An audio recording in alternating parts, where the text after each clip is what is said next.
Chapter 13, Witness Take the Stand. You and Tristan have rushed to the agency to go over your latest discovery with Luke and Ruby. The key to the cipher was in Uncle Tommy's possession the whole time. The poor guy spent years trying to solve it. Now the answer is in our hands. How's the decryption coming along, Luke? You peer over Luke's shoulder as he pulls up the cipher on his laptop. All I have to do is plug in the key, and with a few clicks of the keyboard, the text is magically decoded. Viola. You all lean in to get a better look at the screen. It's an address in Oklahoma. Where's Oklahoma? I will smack the Jesus in you. And what the heck does it have to do with Jimmy Rose? Beats me. It's just the decoder. Maybe it's the code for another cipher. It could be a series of numbers to get into something, all the way to including the Oklahoma zip code. But why go to all the trouble of the first cipher and if it only leads to another? That would be frustrating. A familiar voice interrupts. I know who you need to talk to. You turn and come face to face with Mafalda, holding her tense gaze. Did you know my dad murdered someone all this time? I swear to you, your father never told me about any of this. I had to be filled in by Luke and Ruby. We thought it was only right. She was worried about you. I've been racking my brain all night for a missed clue or some sort of repressed memory, but there's nothing. Okay, I'm calling it now. The zip code is where the person that he was supposed to kill went. He's in some sort of protection, and he or she holds the key to it all. Most likely he.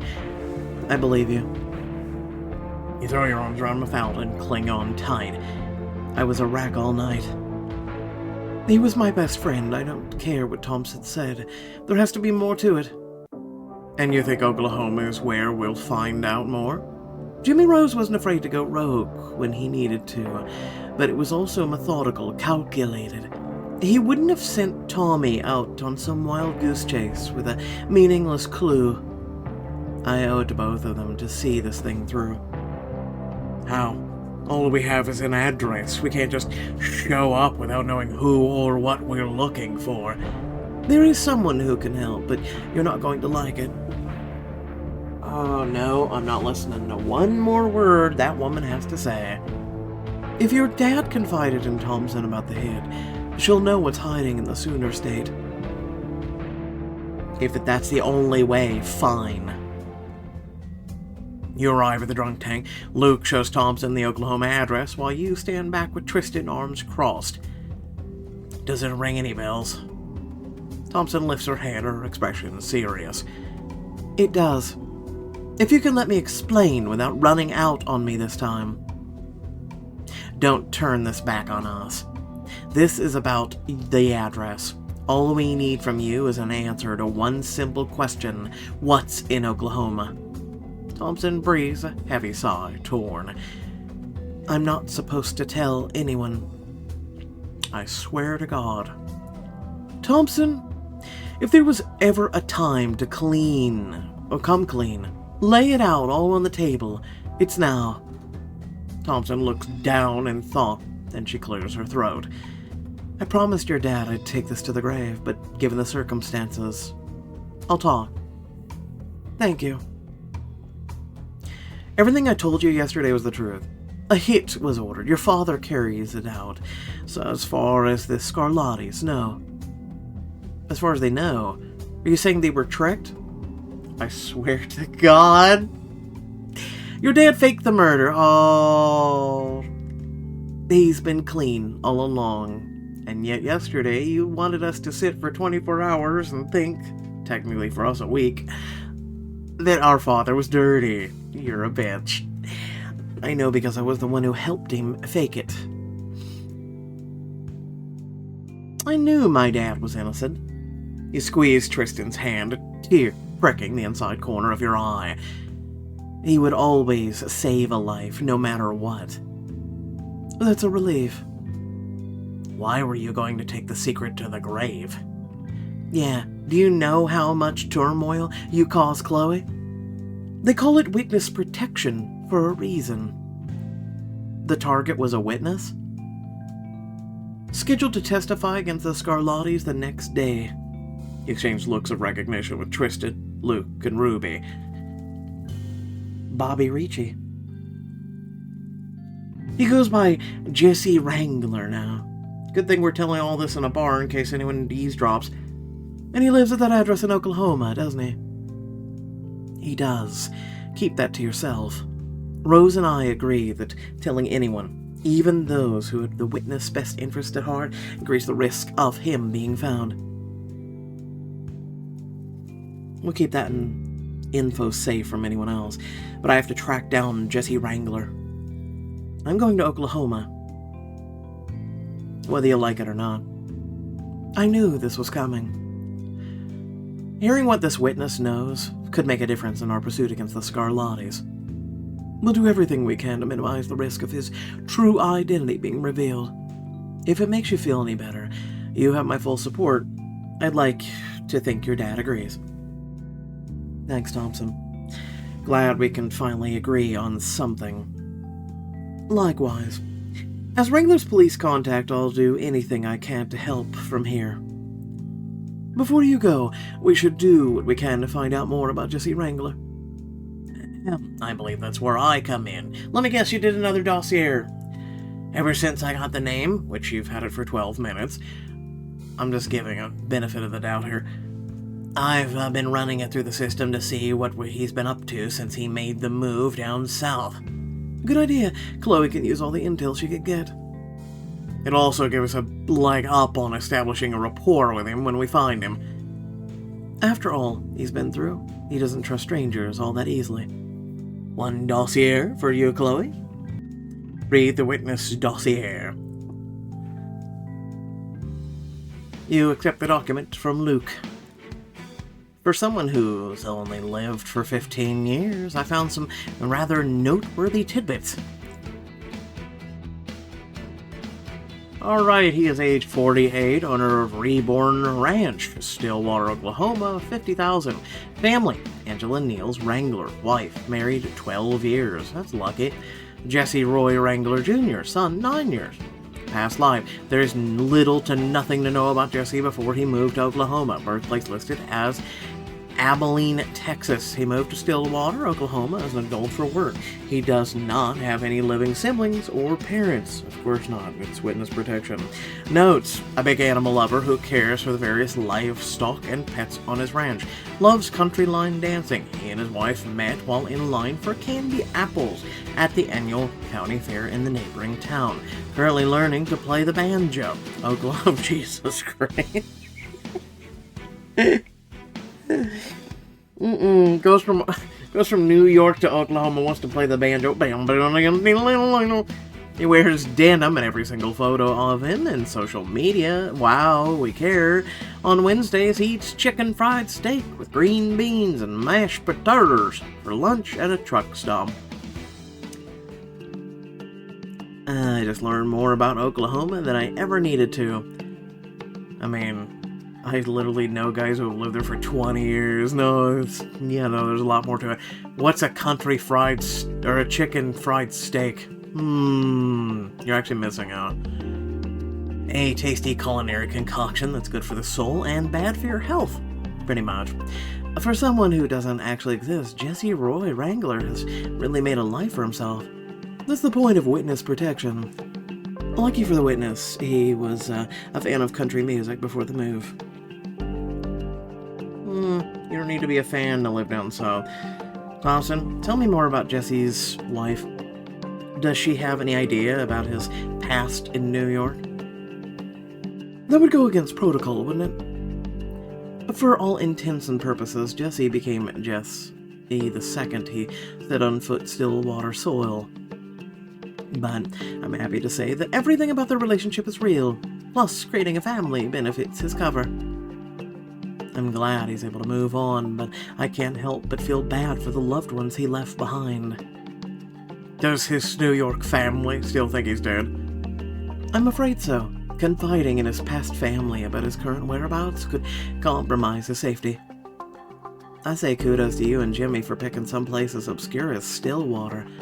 Yeah, even if someone were to be suspicious, they'd never think to look for him there.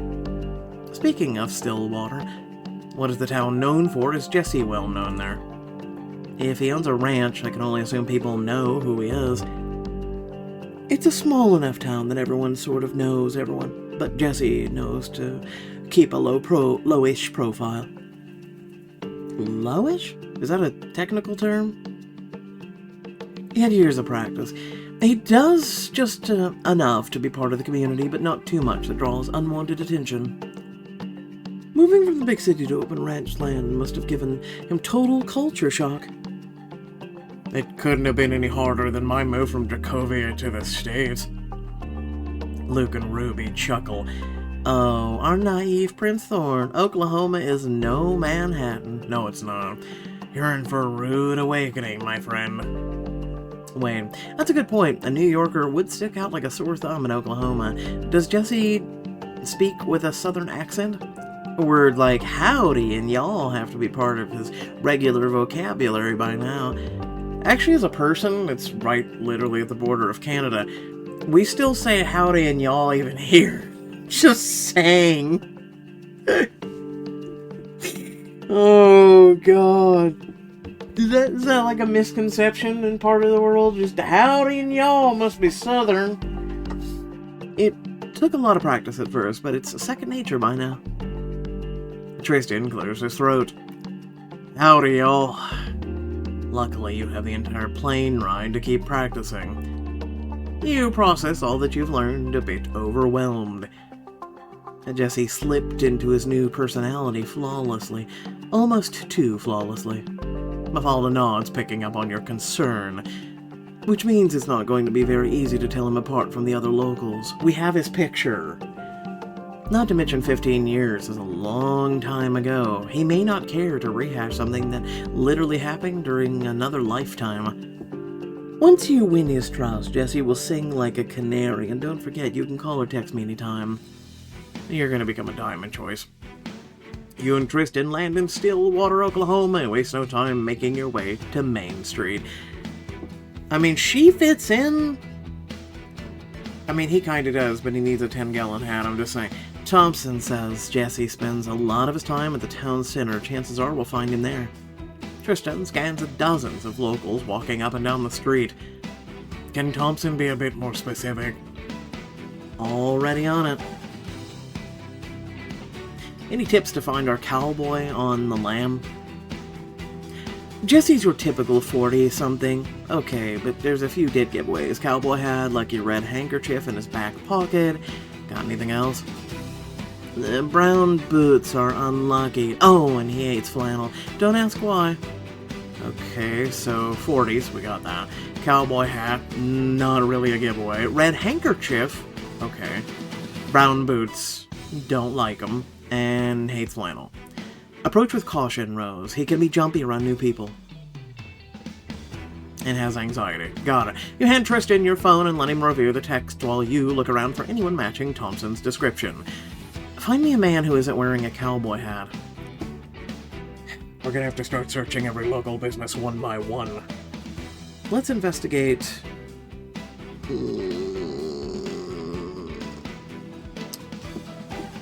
You realize you had one of the biggest clues in the dossier, right? Which was every Wednesday he goes to the truck stop to eat the chicken fried thing, right? Just saying. Is today a Wednesday? Dossier said he loves line dancing. Rusty Nail looks like a place for it. I hope you have your dancing boots on. You walk inside the lively bar. Several locals down bottles of beers the main counter, while others dance in a Carrie Underwood hit on the makeshift dance floor. Welcome in, y'all. Sit wherever you like. We got 2 for 1 going till sundown. You take seats at the bar and check out the crowd. What about the guy over there at the end of the bar? He's got a cowboy hat on and black boots. You shake your head. No handkerchief, and he's wearing a flannel shirt. A song comes to an end. A 40-something man leaves the dance floor and heads for the bar. Black boots, hat, no flannel. But is he having a handkerchief? He turns and you see a red handkerchief hanging from his back pocket. It's gotta be him. You tail the cowboy to the bar. Aye, is this seat taken, sir? All yours. Oh my god, we're reusing him. He tips his hat at you, and Tristan takes your seats, studying your faces for a beat. Stay cool, we don't want to alarm him. You two aren't from these parts, are you? What gave it away? We're just driving through on our way to visit family. It's true what they say about the South. People sure are welcoming. Well, then what do you say? We keep the hospitality coming. Linda, get these two around on me. You got it, Jesse. And there you go. It is him. So where are you two lovebirds from? New York, born and raised. New York. He tenses up as quickly he scans the room. Pardon me, I have to use the restroom. Before you can respond, he stands up, walks towards the exit, and then bolts out of the saloon. We can't let him get away. You race outside, frantically scanning the town square in either direction. He couldn't have gotten far. Check out the cowboy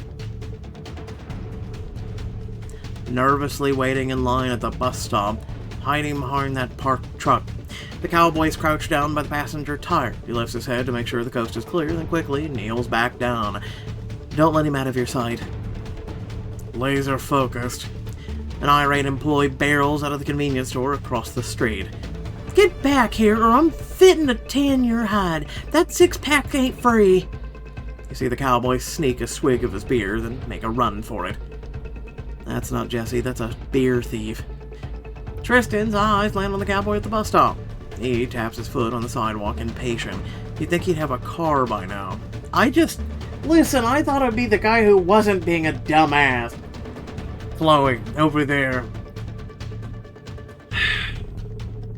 I give people too much credit, notice. With no bus in sight, the cowboy walks away from the square, repeatedly looking over his shoulder. As you pick up your pace, so does he. He makes a sharp right to the next intersection. You try to keep up, but when you round the same corner, he's nowhere to be found. He was just here. You look ahead and see a set of wet footprints in the alleyway leading back to the shops. Look, those prints must be his. Then whose prints are those? Tristan points to a similar set of footprints leading to a park.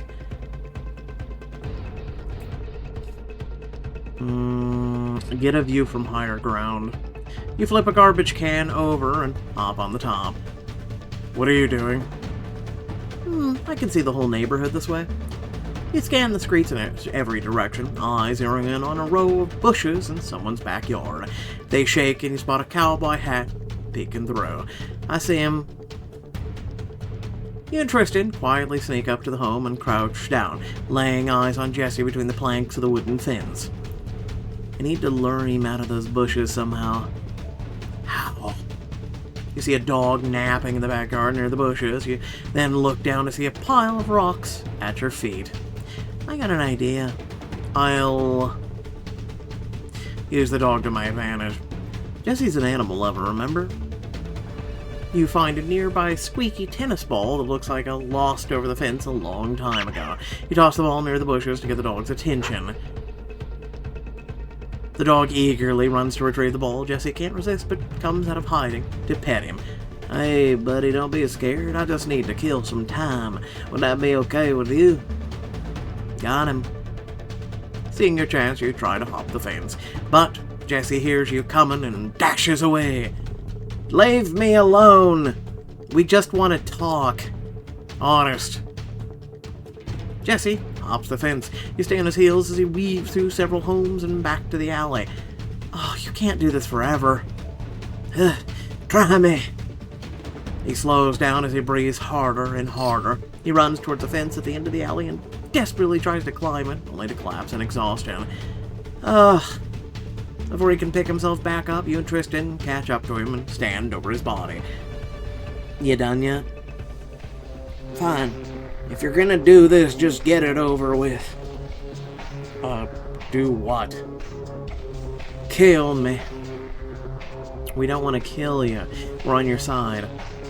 You expect me to believe that? No one's supposed to even know I'm here. I know because Jimmy Rose was my dad. The Jimmy Rose, the same man you owe for giving you the second lease on life. Jesse eyes you, studying your face for any resemblance. Chloe, is it really you? You know who I am? Your dad told me all about you. You lean in close. I just want to hear more about the night of your death, if you're willing. He nods. Let's find a more private place to talk, then. He drives you up a long dirt road to a sprawling ranch. Welcome to my humble abode, Reborn Ranch. Humble my ass. I see where you get the inspiration for the name.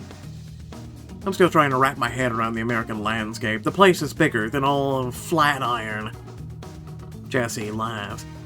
That's nothing. Try moving from Bensonhurst. You can't walk those streets without getting a craving for mozzarella and freshly baked focaccia. I take it. I bet it hasn't been easy finding good Italian food here. Ugh, forget about it. Nicolakis, New York accent. Oh, I see you're still a New Yorker at heart. I'm glad you've been able to hold on to that part of your roots. Can't take the Italian out of Brooklyn, but you can't take the Brooklyn out of the Italian. An American saying I can finally relate to.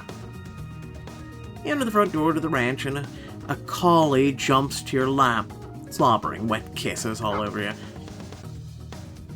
Oh, someone's happy to see us. Sorry about that. Meet Mr. Basil. He's a lover of all the living things.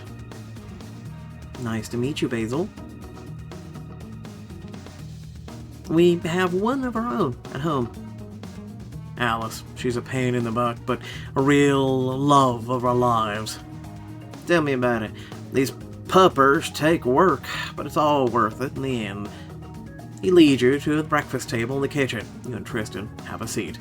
Can I offer you something to drink before we get down to business? Oh, do you have some of that world-famous Southern iced tea? Please? Oh, he said coffee. How about a fresh coffee? Or perhaps something a little stronger. I still owe you two that beer. We'll take a couple of coffees. I want the tea, though. I should stay alert and focused for this.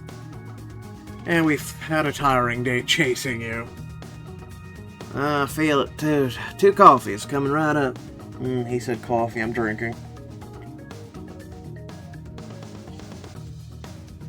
He serves you 2 glasses. You take a sip, struck by how refreshing it is. I could read a whole book now, thanks. If Oklahoma knows one thing, it's how to welcome new friends to their home. Jesse takes a seat at the table, his expression turning darkly serious. So, you want the full story. Here's the truth of it. Your father came to me ahead of time with the proposal to fake my death. Wasn't ideal, but it was a hell of a lot better than the alternative. Now, playing as Bobby Ricci, Jimmy leads you from the van towards the warehouse, your hands tied behind your back and your vision obscured by the bag over your head. They're here. Just stay calm, stick to what we talked about. You try to stay calm in my shoes. You can do this. Our lives depend on it. You enter the warehouse and Jimmy removes the bag from your head. You see a row of figures standing in the shadows.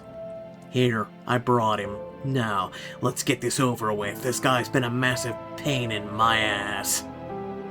Slow down there, Rose. This is your first. You want to savor it. You can't let him kill me. Give me one good reason not to. I know more than you think. What is the loser talking about, Big V? Yeah, tell him. Tell him about the real boss behind the drug ring, because we both know it's not you. What is he talking about? We both know you're the boss. Big V stares Jimmy in the eyes, the clenched jaw revealing nothing. Shut this guy up, Rose. Jimmy slaps you hard against the face with his gun. Oh, you jerk! You're enjoying your first kill, Rose. Remember this feeling. Oh, I'll remember it all right. Good. Now, I've had it with this idiot. Finish the job. Gladly. Jimmy raises his arm and you stare down at the barrel of his gun. Any last words, traitor? Yeah. You won't get away with this. One day the entire Scarlatti family will pay for this. You see Jimmy close his eyes for a brief moment. You hope he's praying your words come true. This is the part where you pull the trigger. Jimmy looks you in the eye, a hint of terror in his eyes. The power of the shot sends you flying back onto the ground, fake blood spattering over your chest. It's done. You only hear footsteps as Big V walks up and kicks you in the gut to confirm. You bite down on your tongue to stifle your reaction. Not even a peep. Good shot. She spits on your body and then shakes Jimmy's hand. Good job, Rose. Welcome to the organization. It's an honor. Now dump the body. We'll reach out to you with your next move. Once Big V and her associates are gone, Jimmy drags your seemingly lifeless body from the warehouse to the back of Thompson's van. Did everything go as expected? More or less. What's our next step? As far as everyone's concerned, Bobby, you're dead. So from here on out, your name is Jesse Wrangler. Your new ID is on the back seat. You'll be residing in a small town in Oklahoma where no one will ever find you. You got all that? Yeah, got it. Bobby Rishi is dead. Jesse Wrangler is born. Now, playing as Chloe. I know, that was a lot to take in. Did the Scarlattis ever check where your body was dumped? They just turned my dad, trusted him to get rid of you like that? As far as they were concerned, Dad is dead. I guess we're lucky they don't have a concierge body disposal team. I'll take Rose's quick thinking over lucky any day. He gave me another shot and another life. All thanks to, what, some sort of false weapon? Sure is. Your dad had it made special. I got to keep it as a souvenir. You still have it? He walks over to a locked drawer and pulls the gun out. It's the gun that saved my life. Of course I do. Not a bad way to hide the evidence from the Scarlattis either. Jesse presents the gun to you. For me? It's only right to be in your position. It could clear your father's name should you ever need it. Take the false weapon into evidence. I'll take it. He places the gun in your hand. Be careful with that. Don't worry, it's not loaded. Never was. At least not with bullets. So my dad used blanks. I'll inspect the gun by opening the magazine and examining the trigger. You point the gun to the floor and handle the trigger with your finger. Chloe, what are you doing? I want to know how it felt in my dad's hands, how he felt in that moment. You feel the weight of the gun, your hands resting where your dad's once were. He handled it like a professional, just like you. You stick the gun between your back and your jeans. That explains how the gun worked. Was it the only trick my dad used to fool the Scarlatti? Your dad had me take some sort of drug to slow my heart rate. Like a beta blocker? Beats me. I just did what he said. Drug sure made it hard to focus, though. And the blood that came through your chest? The gun's percussion punctured a hospital blood bag he had taped to the inside of my shirt. My dad thought of everything. How he was able to come up with a plan like that with such short notice, I'll never know. You're definitely your father's daughter. Push came to shove, you could have executed a successful plan of your own. I don't doubt that your father was very proud of his daughter. Called her his mini-me.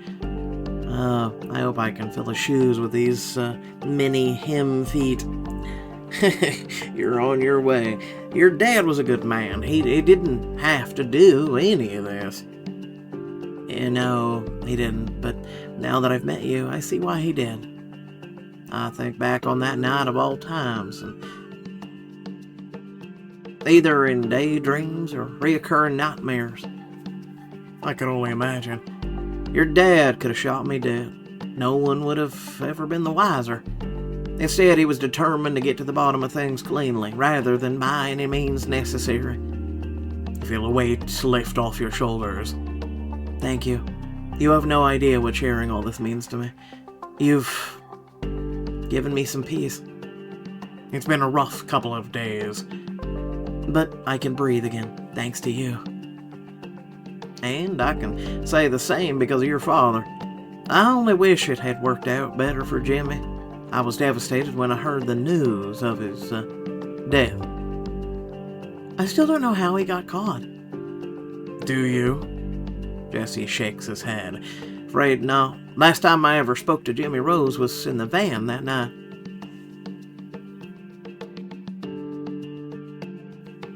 One more item from chapter 15. We got what we came here for. Should we start making our way back home? You shake your head.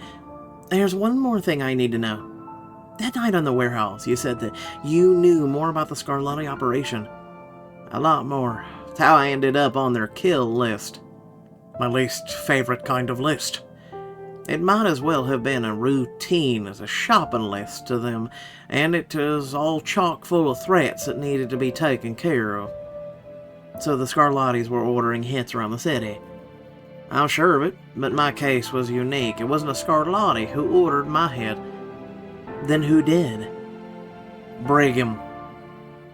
So the mayor. Oh no, we're not shocked by this in the slightest.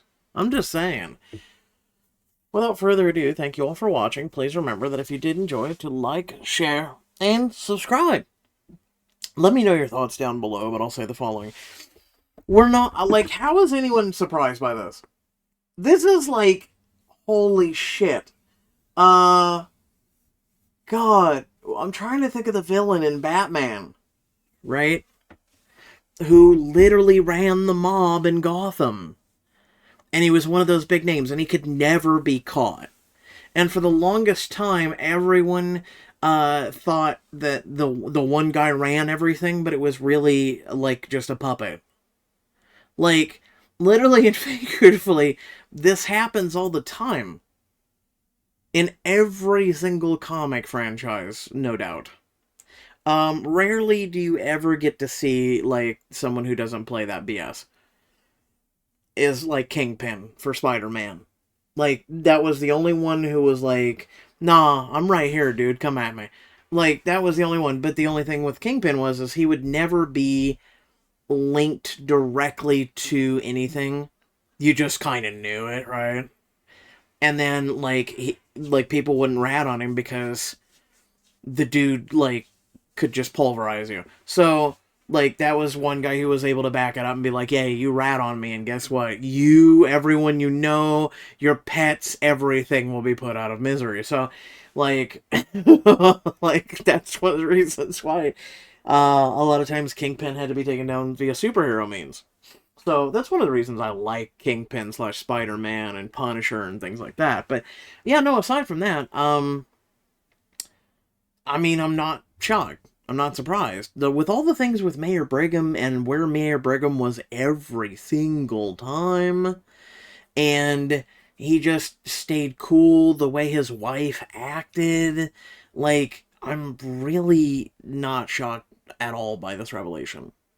Really not. A lot of people actually, like, and myself have stated, when Mayor Brigham was kind of in the middle of a few things so far, a lot of us were like, no, we don't like him. No, there's something up with that dude.